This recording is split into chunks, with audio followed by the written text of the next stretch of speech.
হাফেজ তারেক দেলার হোসেন সাদেক ওরসার মুরাদনগর কুমিল্লা হযরতকে হযরতুল মূল্যবান বয়ান পেশ করার জন্য সদয় অনুরোধ জানাচ্ছি।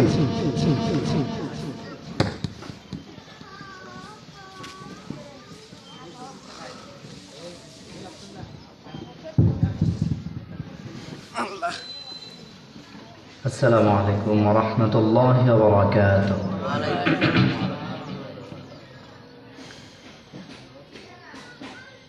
إن الحمد لله نحمده ونستعينه ونستغفره ونؤمن به ونتوكل عليه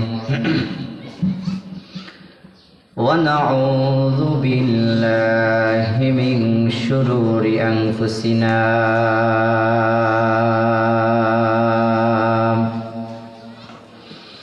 ومن سيئات أعمالنا من يهده الله فلا مضل له ومن يضلله فلا هادي له ونشهد أن لا إله إلا الله وحده لا شريك له ونشهد أن سيدنا وحبيبنا ومولانا محمدا عبده ورسوله الذي أرسله بالحق بشيرا ونذيرا وداعيا إلى الله بإذنه وسراجا وقمرا منيرا فقد قال الله تعالى في كلامه المجيد وفي فرقانه الحميد أعوذ بالله من الشيطان الرجيم بسم الله الرحمن الرحيم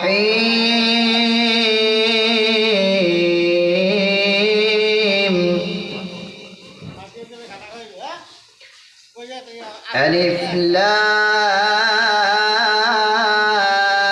لام ميم ذلك الكتاب لا ريب فيه هدى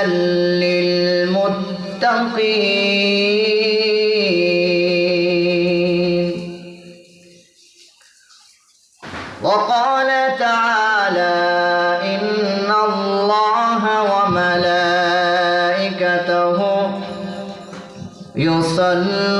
يصلون على النبي يا أيها الذين آمنوا صلوا عليه وسلموا تسليما اللهم صل على محمد وعلى آل محمد كما صليت على إبراهيم وعلى آل إبراهيم إنك حميد مجيد اللهم بارك على محمد وعلى آل محمد كما باركت على إبراهيم وعلى آل إبراهيم إنك حميد مجيد بلغ العلا بكماله كشف الدجى بجماله حسنت جميع خصاله صلوا عليه وآله রাজা মেহার হাজীপাড়া জামে মসজিদ ও নুরানি হাফিজিয়া মাদ্রাসা ও এতিমখানার উদ্যোগে আয়োজিত 13তম ঐতিহাসিক তাফসীরুল কোরআন মাহফিল।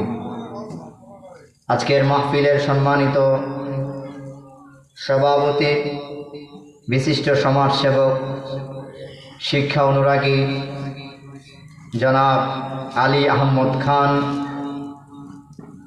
আজকের মাহফিলের প্রধান অতিথি জনাব আলহাজ মোহাম্মদ জাহাঙ্গীর আলম সরকার, আজকের মাহফিলের যিনি শুভ আগমন করবেন, সকলের পরিচিত মুখ আওলাদে ওলি হজরতুল আল্লাম হজরত মাওলানা ডক্টর শাহ মোহাম্মদ ইনামুল হক আল আজহারি পীর সাহেব বুটিয়াকান্দি দরবার শরীফ। আজকের মাহফিলে যিনি প্রধান বক্তা, আমার প্রিয় ভাই, কাছের মানুষ, বিশিষ্ট ইসলামী চিন্তাবিদ হজরতুল আল্লাম হজরত মাওলানা মুফতি দেলোয়ার হোসাইন হামিদি হাফিজাহুল্লাহ ওয়া রাআহ। আজকের মাহফিলের যিনি বিশেষ বক্তা হজরতুল আল্লাম হজরত মাওলানা কারি আলাউদ্দিন আইয়ুবী হাফিজাহুল্লাহ ওয়া রাআহ। আজকের মাহফিলে যিনি আরও বিশেষ বক্তা, আমার বাম পাশে বসা আপনাদের এই হাজীপাড়া জামে মসজিদের সুনামধন্য ইমাম এবং খতিব হজরতুল আল্লাম হজরত মাওলানা হাবিবুর রহমান হাফিজাহুল্লাহ ওয়া রাআহ। আজকে যিনি, যার মাধ্যমে আমরা এখানে এসেছি, আরব গুজার এই মাদ্রাসার শুরুলগ্ন থেকে নিয়ে পর্যন্ত যিনি অনেক পরিশ্রম, অনেক শ্রম, অনেক মেধা, অনেক কষ্ট করে তিলে তিলে এই মাদ্রাসাকে সাজিয়েছেন, আমাদের প্রিয় ভাই বন্ধুবর হাফেজ মোহাম্মদ শহীদুল্লাহ হাফিজাহুল্লাহ ওয়া রাআহ। বারাকাল্লাহু লানা ওয়া লাকুম। আল্লাহ পাক রব্বুল আলামিন যেন সকলকে দীর্ঘজীবী, দীর্ঘ নেক হায়াত দান করেন। সকলে পড়ছি আমিন। মহান আল্লাহ রব্বুল আলামিনের দরবারে নতশির আমরা সকলে পড়ছি আলহামদুলিল্লাহ। আজকের এই মাহফিলে আসতে পেরে, বসতে পেরে আমরা খুশি না বেজার? যদি হয় খুশি, আওয়াজ হবে বেশি। আমরা সবাই আরো জোরে পড়ছি আলহামদুলিল্লাহ। সম্মানিত ভাইয়েরা আমার হাতে আপনারা দেখছেন, এটা কি বলেন? কোরআন। সবাই বলেন, এটা কি বলেন? আল কোরআন। কোরআন। এই কোরআনের অনেকগুলি নাম আছে। এই কোরআনের অনেকগুলি নাম আছে। এর মধ্যে কোরআনের একটি নাম হলো কিতাব। কোরআনের নাম কি বলেন? কিতাব। এই কিতাব নামটিও কোরআনে এসেছে। কোরআনের আরেক নাম হলো ফুরকান। সবাই বলেন, কোরআনের আরেকটি নাম কি? ফুরকান। ফুরকান কোরআনে আছে 18 নম্বর পারায়, 25 নম্বর সূরায়। তারপরে কোরআনের নাম হচ্ছে কোরআনুল মাজিদ, কোরআনের নাম হচ্ছে কোরআনুল কারীম, কোরআনুল হাকিম। আর এই কোরআন এমন একটি কোরআন, যে কোরআন আমাদের মাঝে, আমাদের সমাজে আছে না নাই বলেন? অবশ্যই আছে। এই কোরআনকে যারা ধারক এবং বাহক হবেন, কোরআনকে যারা ভালোবাসবেন, কোরআনের হাফেজদেরকে যারা ভালোবাসবেন এবং কোরআনের আশেপাশে যারা থাকবেন, কোরআনকে মুহাব্বত করবেন, আল্লাহ রাব্বুল ইজ্জত ওয়াল জালাল বলেছেন, যারা কোরআনকে ভালোবেসে মুহাব্বত করে, নবীজির সম্মান ইজ্জত যেমন ছিল কোরআনের কারণে, আল্লাহ রাব্বুল আলামিন রমজানের সম্মান যেমন কোরআনের কারণে রমজানের দাম বৃদ্ধি করে দিয়েছেন, এমন করে যারা কোরআনের ধারক এবং বাহক হবে, আল্লাহ পাক তাদের সম্মান ইজ্জত বাড়ায় দেবেন। বলেন সুবহানাল্লাহ।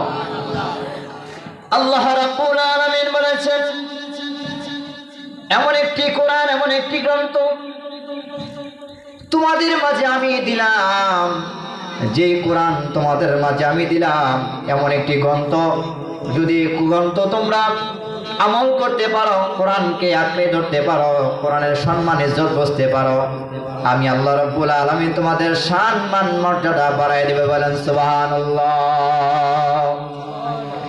আর এই কোরআন এসেছে মুমিন বান্দা বান্দির হেদায়েতের জন্য।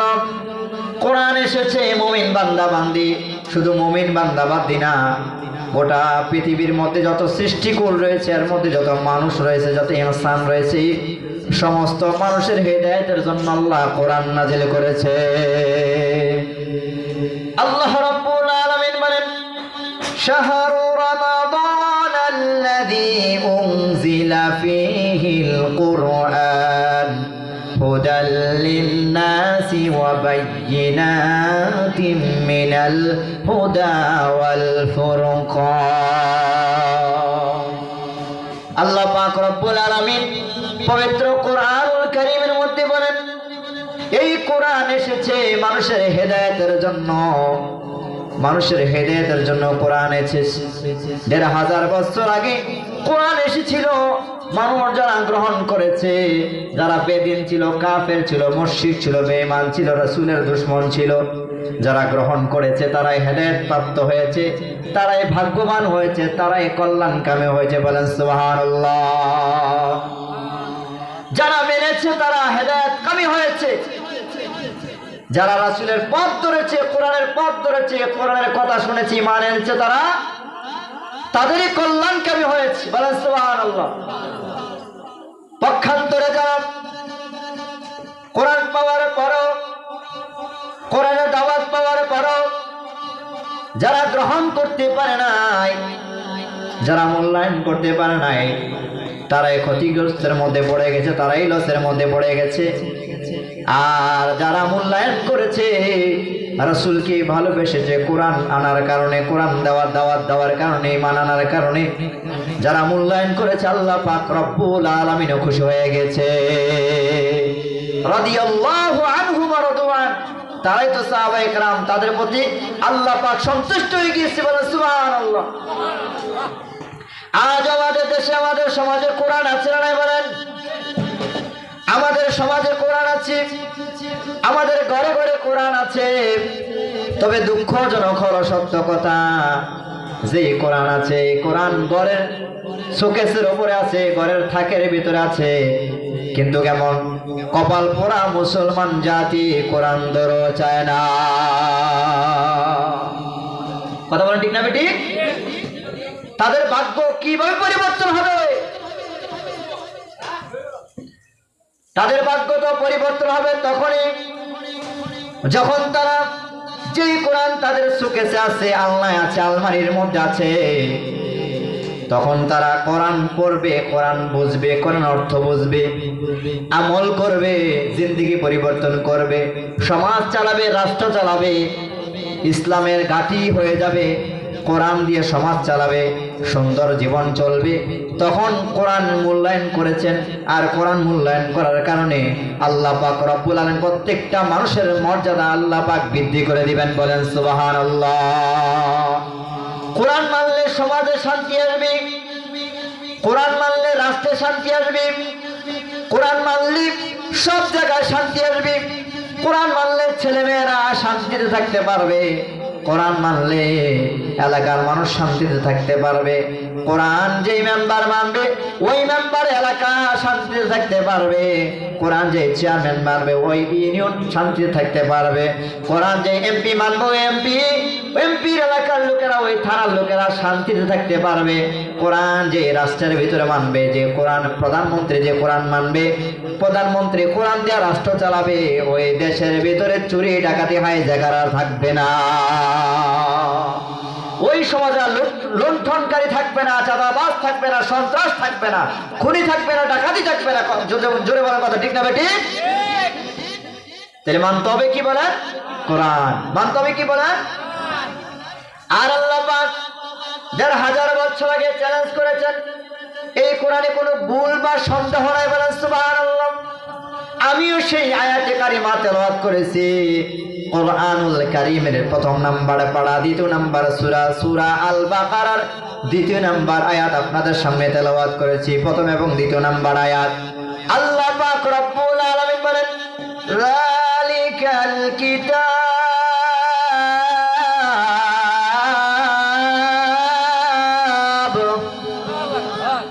লা রাইবা ফীহি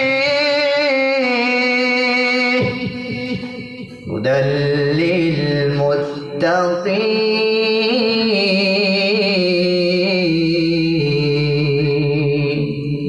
আল্লাহ বললেন এই কোরআন আল্লাহ পাক ১৫০০ বছর আগে চ্যালেঞ্জ করে দিলেন। বলেন সুবহানাল্লাহ। এই কোরআনে কোনো ভুল বা সন্দেহ নাই।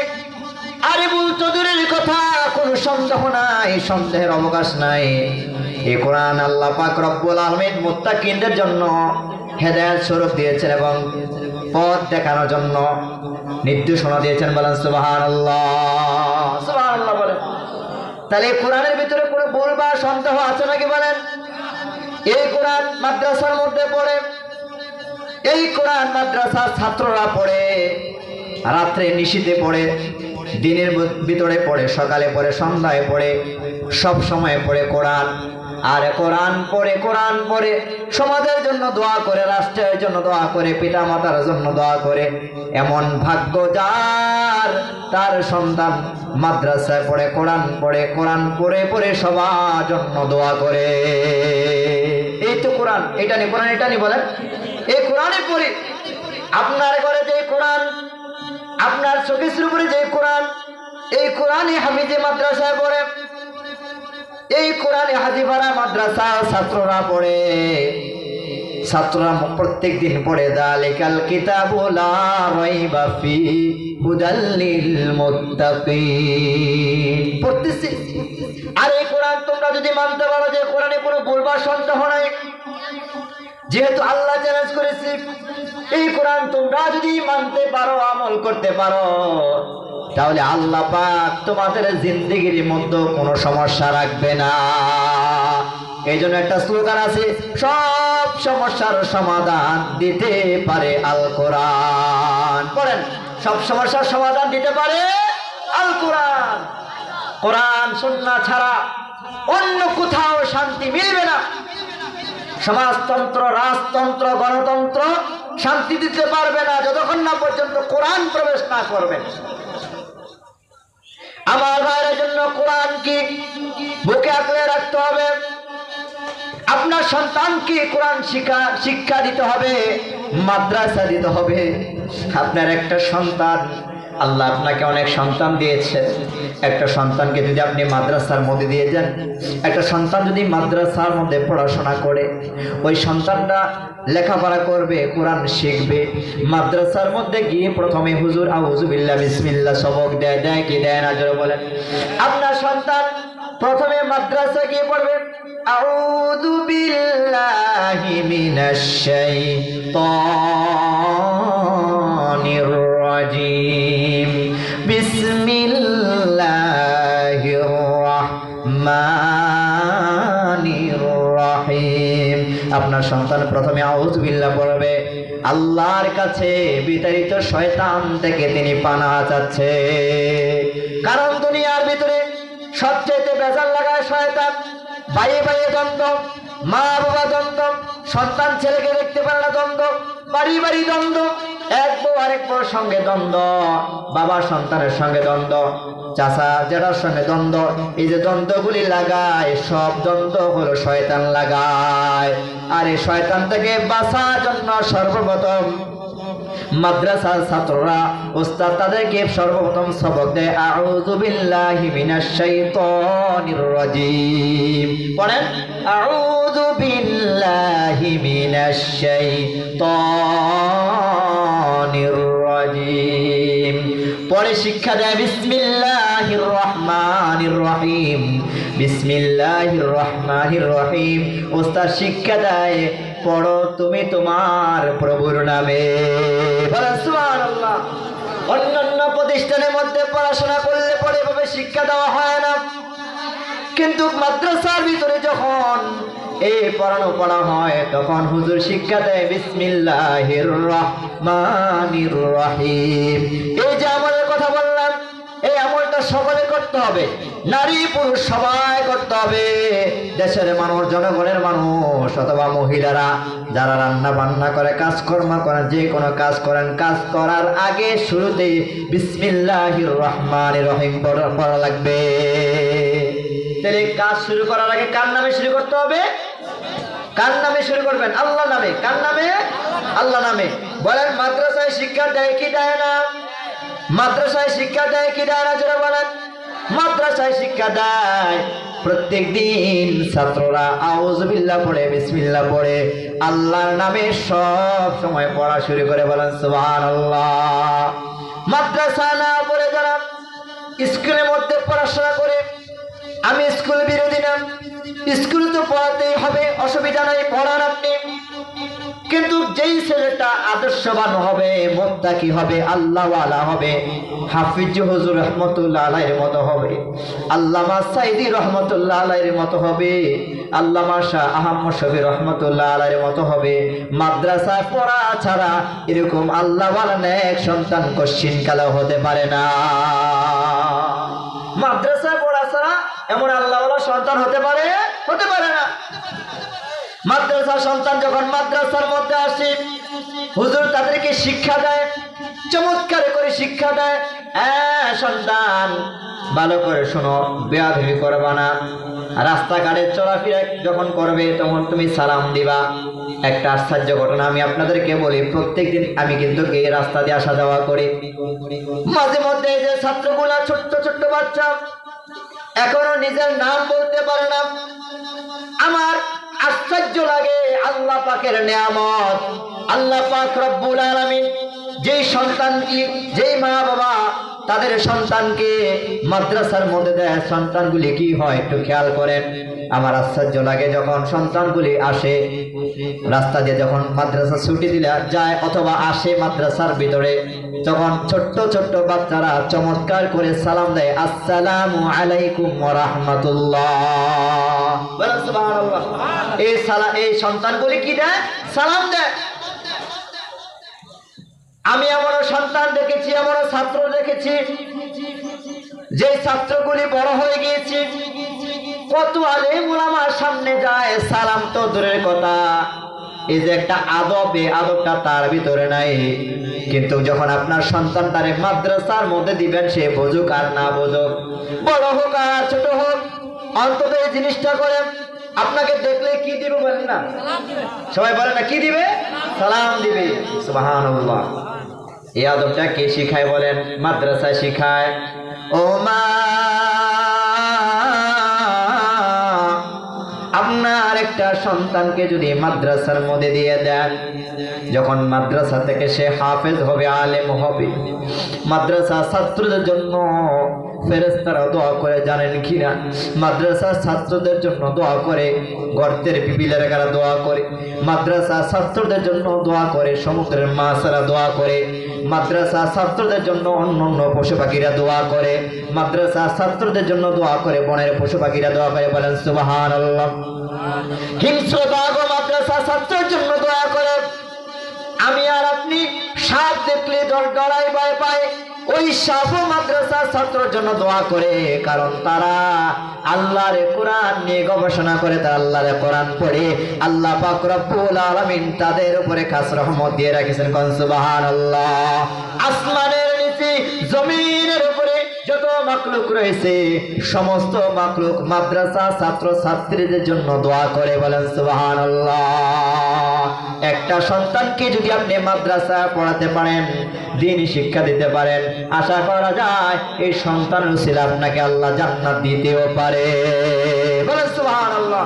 আল্লাহ যেন আমাদের সন্তানগুলারে মাদ্রাসা পড়ায়া দ্বীনি শিক্ষা দিয়ে একজন হক্কানি আলেম যেন বানাতে পারে, আল্লাহ যেন কবুল করে। বলেন আমিন। আবার আল্লাহ যেন তৌফিক দেয়। বলেন আমিন। সকলকে আল্লাহ তৌফিক দেয়ও না, চেষ্টা করতে হবে। চেষ্টাই মহত্বের লক্ষণ। স্কুলের মধ্যে পড়াশোনা করে যদি আদব না থাকে, আখলাক না থাকে, ছেলেটা বেয়াদব হয়। কি হয় বলেন না? বেয়াদব হয়। কেউ যদি বেয়াদব হয়, তাহলে অন্য অন্য মানুষেরা বলে দেখো ছেলেটা বেয়াদব। আর যদি মাদ্রাসায় পড়ে, মাদ্রাসার ভিতরে যেভাবে আদব কায়দার ভিতরে থাকে, হুজুর বানিয়ে দেয়, হুজুরারি আগায় দেয়, বলেন সুবহানাল্লাহ। আবার বাড়িতে গেলেও আব্বা আম্মার সঙ্গে সদ আচরণ করে, বলেন সুবহানাল্লাহ। মুরব্বির সামনে বসবে না, আদব দেখাবে, এটা আদব। কথা বলেন ঠিক না ঠিক? এটা একটা আদব। এই জন্য আমার ভাই, আমার বন্ধুগণ, আপনার ছেলেকে যখন মাদ্রাসা দিবেন আদব করে শিখবে, কোরআন শিখবে, কোরআনের অর্থ বুঝবে। যারা বেপরদা চলাফেরা করে মহিলারা, মা মহিলারা, তাদেরকেও কোরআনের কথা বলবে। কোন সন্তান যদি মাদ্রাসার ভিতরে পড়াশোনা করে আর তার মা যদি বেপরদা বেহায়াপনা করে চলাফেরা করে, ওই সন্তান বাড়ির ভিতরে গিয়া বলবে আম্মা হুজুরে বলেছে পর্দা করার জন্য, মা বেপরদা চলাফেরা করলে জাহান্নামে যাওয়া লাগবে। তখন এই সন্তান ওয়াজ করে মারে, বলে না সুবহানাল্লাহ। এই সন্তান বাবাকে ওয়াজ করে, বাবা নামাজ পড়ার জন্য যাও, নামাজ যদি না পড়ো হাসরের ময়দানে আসামির কাঠগড়া দেওয়া লাগবে। আর হাদিসটাও শোনা দেয়, আউয়ালু মা ইউহাসাবু বিহিল আবদু ইয়াউমাল কিয়ামাতিস সালাহ।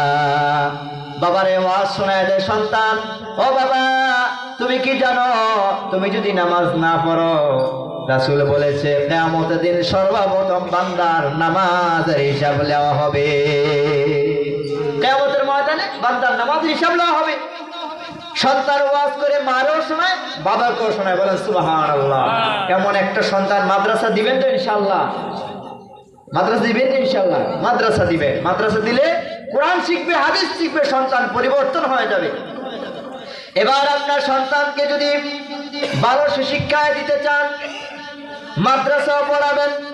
আপনার সন্তান যদি মাদ্রাসা পড়ে কারি সাহেব হয়ে গেল, হাফিজ সাহেব হয়ে গেল, এবার আপনি যদি মহাশয় কওমি মাদ্রাসায় পড়ান তাতে কোনো সমস্যা নাই, আপনি আলিয়া মাদ্রাসায় পড়ান তাতে কোনো সমস্যা নাই। আলিয়া মাদ্রাসা যদি পড়ান তাহলে মনে করেন একটু তাফসীর ভালো বুঝবে, কওমি মাদ্রাসা যদি পড়ান আর একটু ভালো বুঝবে, এরকম মনে করেন।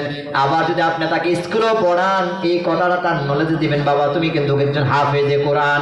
সেই স্কুলে পড়াশোনা করলাম, IAMB পাস করলাম, পাস করার পরে সে পুলিশ হলো, ডিসি হলো, SP হলো। আমার আত্মবিশ্বাস, কোন ছেলে যদি হাফেজ হওয়ার পরে স্কুলে পড়াশোনা করে এবং সে যদি পুলিশ হয়, SP হয়, DC হয়, তারা দ্বারা সুদ খাওয়া, ঘুষ খাওয়া অসম্ভব হয়ে যাবে। এমন ছেলে ঘুষ খেতে পারবে? বলেন পারবে না, কারণ সে কোরআন তার ভিতরে আছে। যদিও সে পুলিশ, তারপরও ঘুষ খাবে না, বলেন আলহামদুলিল্লাহ। এমন অসংখ্য পুলিশ বাংলাদেশের ভিতরে আছে না নাই বলেন? এমন একটা ছেলে যদি DC হয়, SP হয়, আবার এমন একটা ছেলে যদি অফিসার হয়, কোনো কোম্পানি ম্যানেজার হয়, কোনো কোম্পানির মালিক হয়, তাহলে সে কি আর ঘুষ খাবে? বলেন টেবিলের নিচ দিয়ে টাকা খাবে? বলেন আবার 100 লক্ষ টাকা নিবে? বলেন কারণ তার ভিতরে কার ভয় আছে? বলেন আল্লাহর ভয় আছে। কারণ সে কোরআন পড়েছে, হাফেজ হয়েছে, আলেম হয়েছে, অথবা আলেম না হোক অন্তত হাফেজ হয়েছে, কোরআন তার ভিতরে আছে। সে জন্য অন্য লাইনে লেখাপড়া করেছে, তারপরও আল্লাহর ভয় আছে। এই জন্য আমি আপনাদেরকে অনুরোধ করে বলে যাই, আমার ভাইয়েরা, আমার বন্ধুগণ, পর্দার অবস্থানগত আমার মা মহিলারা, আপনার একটা সন্তানকে যদি আশেপাশের গ্রামে যারা আছেন, আপনার একটা সন্তানকে যদি রাজা মেহার হাফিজি মাদ্রাসা দেন, এই হাজিপাড়া মাদ্রাসা যিনি প্রতিষ্ঠাতা মরহুম আহারে রসমত আলী হাজি সাহেব, আল্লাহ তাআলা যেন ওনাকে বেহেশত নসিব করেন, পড়েন আমিন।